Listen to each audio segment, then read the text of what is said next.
Michael Stanford had always lived as if the world belonged to him.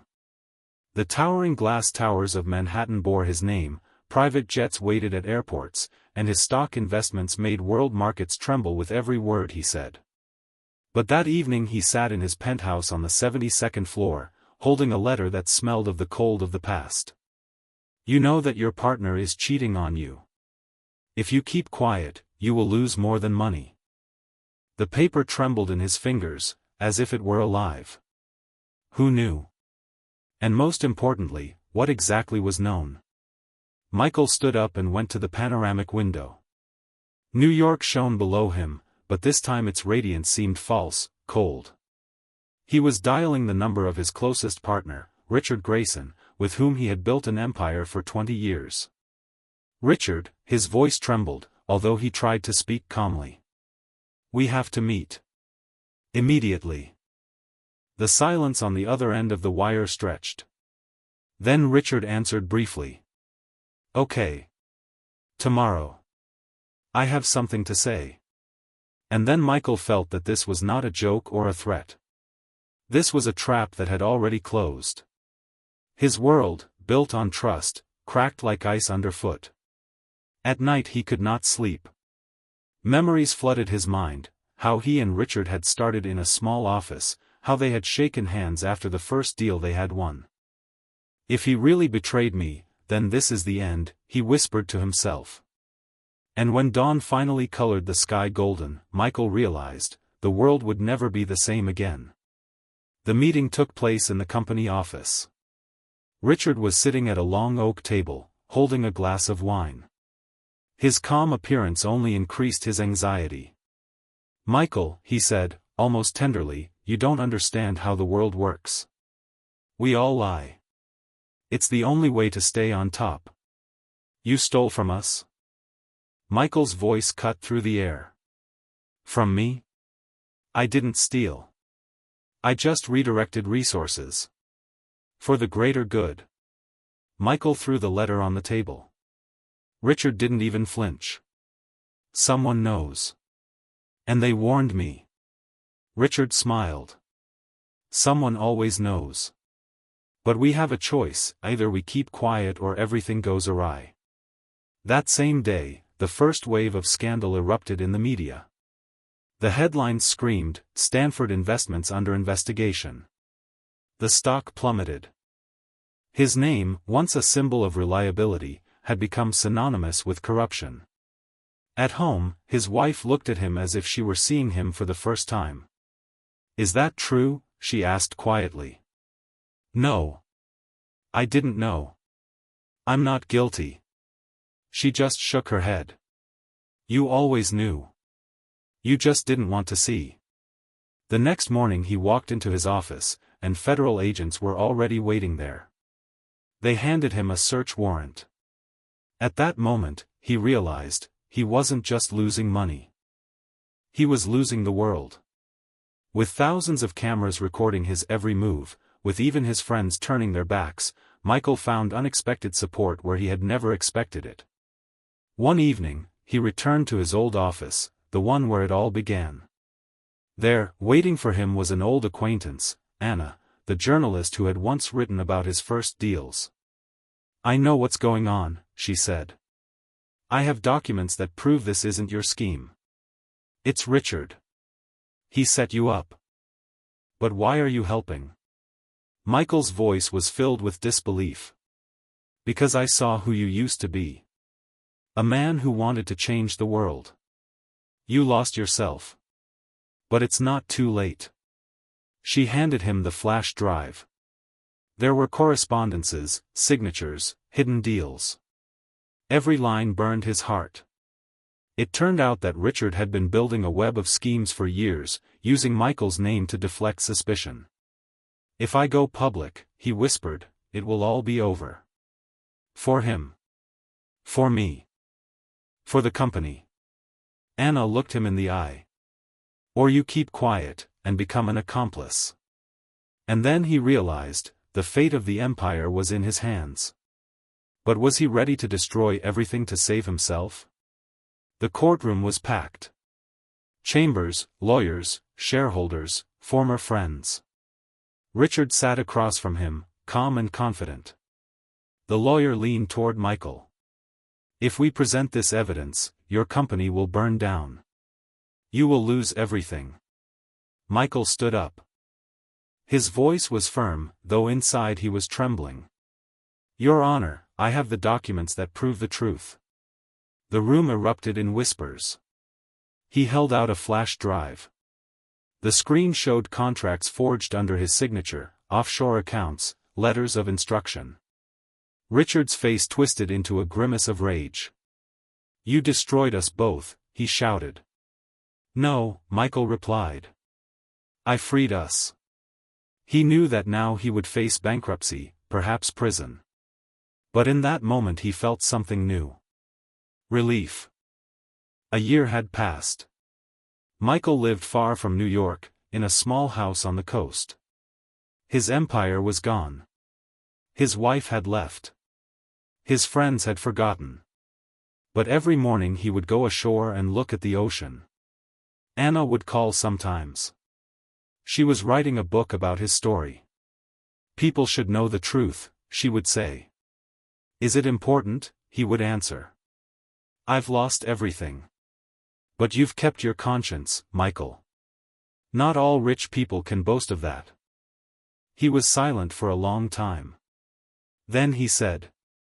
You know, I thought the greatest luxury in the world was money. Now I understand, the greatest luxury is silence, free from lies.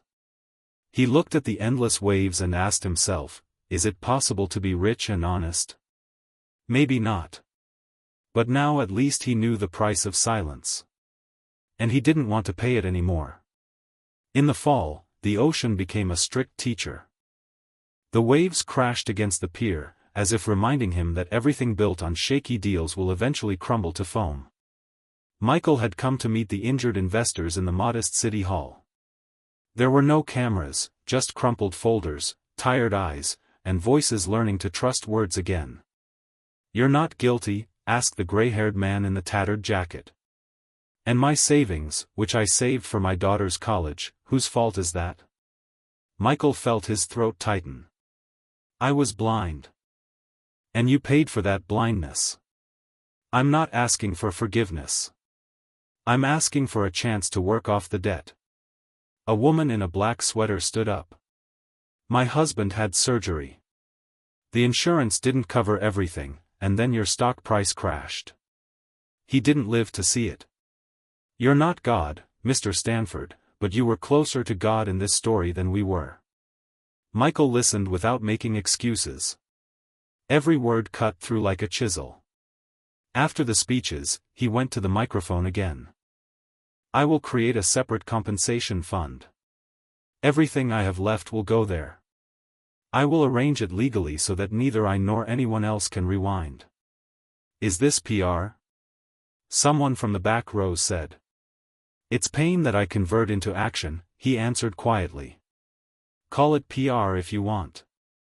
I don't care, as long as it works for you. That evening he called Anna. I'm afraid this fund will be a belated apology, he said. A belated apology is also an apology, she answered. I found something else. Do you remember the anonymous letter? I figured out the author. This is not an agent, not a competitor, not your enemy. This was a compliance intern. Her name is Leah. She's been trying to get your attention for months, but the emails have been filtered out. Where is she? She disappeared after the threats. I found a clue, a cheap motel in the outskirts of New Jersey. Michael drove there at dawn. The walls smelled of cheap detergent, the hallway was dark. In the room was a young face with tired eyes. You're here, Leah said, tucking her hands into the sleeves of her sweater. I thought the rich never came in these stories. I'm late, he said. But I'm here. She handed him a notebook with diagrams, handwritten notes, excerpts from correspondence. What Anna had called forbidden knowledge was not magic, a conscience that someone had brought out into the columns. Michael read and understood, his fault was not theft, but that he had confused silence with order out of pride. "You should use this," Leah said. "And I will go back to university. I need to study so that one day I will not be standing in a motel, but in an office where decisions are made." "I will help," he promised. "But not with money. I will be your reference. My name still hurts, so let it burn where it should." That night Michael fell asleep without sleeping pills. He understood the rule: real debts breathe. They cannot be written off with paper, only with daily work on yourself. The offer came in an expensive envelope on rough paper that seemed to smell of luxury. A private fund run by influential lobbyist Harrington was inviting Michael to lead a relaunch, a new, ethical, investment project with transparency, certifications, seals that promised to clear his name and restore his place on Wall Street. "This is a chance," Harrington said in a restaurant where glasses clinked as if singing a farewell arioso to doubts. "Your name is still hot. We'll legalize your truth. You'll come back in style." "And the truth that doesn't fit in the briefing?" Michael asked. "People who lost money." "The compensation fund is a great set piece," the lobbyist smiled. "But you can't stand on the shore forever, Michael. The market loves a comeback." That same night, Anna called. Her voice was tense. "Be careful. I got a threat. They know about Leah. And one more thing, Richard is working out a deal with the investigation. He wants to plead guilty in part and shift the rest to you, saying you changed your testimony for the sake of spectacle. He's drowning, and he's clinging to me," Michael whispered. "You can swim out. But not with Harrington. They have a different plan, to use your story as a shield, not a lesson." The next day, Michael called a small meeting at a community center where he was already known. Leah sat in the front row, clutching a notepad, Anna next to him, with a recorder. "I've been offered a return," he said. "Clean, polished, telegenic. But I understand, cleanliness doesn't sell wholesale. I refuse. I'll go another way. We'll create an open finance platform, the Atlas Ledger. Every transaction is on the public register. Without the magic words, too complicated, and trade secret." "And who will finance it?" came a voice from the audience. "I will sell what is left. And I will ask for support not from those who buy influence, but from those who buy the future, universities, municipalities, communities. We will start small, and we will fall honestly if we fall." After the speech, Harrington called. "You have lost your mind. You are fighting the laws of gravity." "No," Michael said. "I am simply reading them aloud for the first time in a long time." He signed the official denials, sent them to his lawyers. In response, he received a lawsuit from Richard: defamation, bias, collusion with the media. The court called again. But this time Michael walked without fear. He had people sitting in the front row not for the spectacle, but for the content. At night, when he closed his laptop, a short message came from an unknown number: "You made the wrong choice. There is no return without blood." Michael smiled sadly. And when was the return without blood? He thought. Only now let the blood be mine, not someone else's. Another 6 months passed. The Atlas Ledger looked ridiculously simple: open source, a clumsy website, live comments with errors. But through it, the city's first library invested in an after-school program, a small hospital in new equipment, a teachers' union in an emergency fund. Every dollar left a mark like stardust on a dark map, and that map was available to anyone.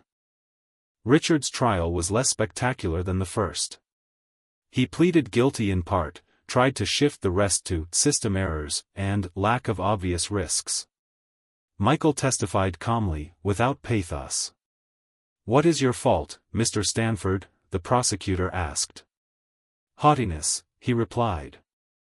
"I believe that the truth was what I signed, not what I did." Richard got a term. Michael got probation and a multi-year ban on executive positions in public companies. The judge looked at him longer than the minutes required. You have turned an instrument of power into an instrument of transparency. I don't know if you can do it. But I know that we may not have another chance. After the verdict was announced, Anna walked with him onto the courthouse steps. And now what? She asked. Now, to work. And to listen. This is a new craft for me. I'm finishing the book, she said. I'll ask the question that has been on the cover since day one: is it possible to be rich and honest? Write it like that, he smiled. You can be rich in honesty. Money is just a means. Honesty is a currency that is not influenced by the market. They walked to the shore. The wind was sharp, but not bad. On the horizon, where the sky touched the water, the first evening star lit up. I thought stars were about desire, Michael said. Now it seems, they are about memory. About the echo of actions. What we do in the dark is reflected in the light, even if it is too late. Leah sent a message. She had been accepted for an internship at a regulatory agency. She thanked him for the recommendation and added, "Someday we will make silence become evidence of order, not complicity." Michael paused, listening to the sound of the surf as if reading an open book. His past had not disappeared, but it had become a story he was no longer ashamed to tell. Which was more important, truth or success? He asked himself. And he found himself no longer contrasting the two. Success without truth turned out to be a brief illusion. Truth without success was a bitter virtue. But truth that leads to shared success was no longer ambition, but service. He returned home, opened the Atlas ledger, and saw a new donation, $20 from a user named Stargazer. Alongside it was a brief message: "May your star map grow." "May it grow," he whispered in the semi-darkness. And for the first time in years, he felt not at the center of the universe, but as a guide holding a lantern.